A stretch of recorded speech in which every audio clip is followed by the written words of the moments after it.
The country's first constituency-wide ballot on Britain's membership of the European Union has returned a result overwhelmingly in favour of leaving the EU.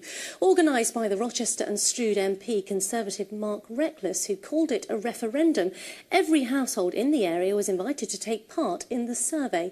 It found that 80% were in favour of leaving the EU. In total, 4,000 voters responded to the ballot, representing a less than 10% turnout. Fiona Irving reports. In or out, a ballot on our membership of the European Union.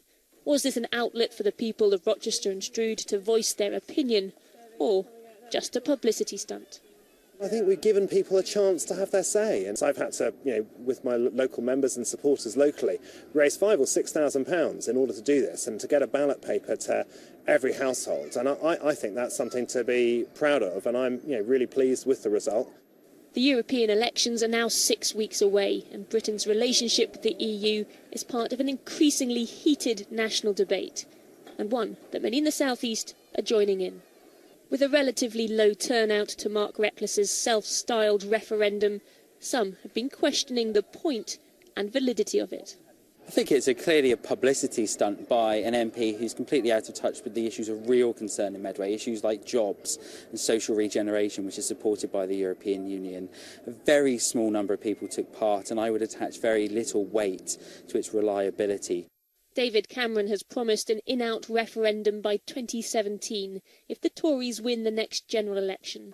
So there are a few more years and a few more hurdles to jump before people here get to have a vote that counts.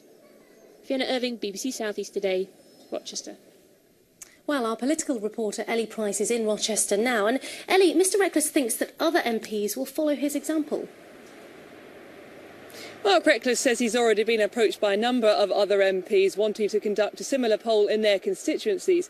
He asked his constituents, should the UK be a member of the European Union? Now, we already know there's plenty of support within his party for that question to be asked nationally. In fact, a number of backbenchers have already tried to force David Cameron to do so. He's promised that referendum after the next general election, but clearly that's not enough for Eurosceptic MPs like Mark Reckless. But stunt or no stunt, the Prime Minister probably ought to get used to more of this sort of thing. OK, thank you, Ellie.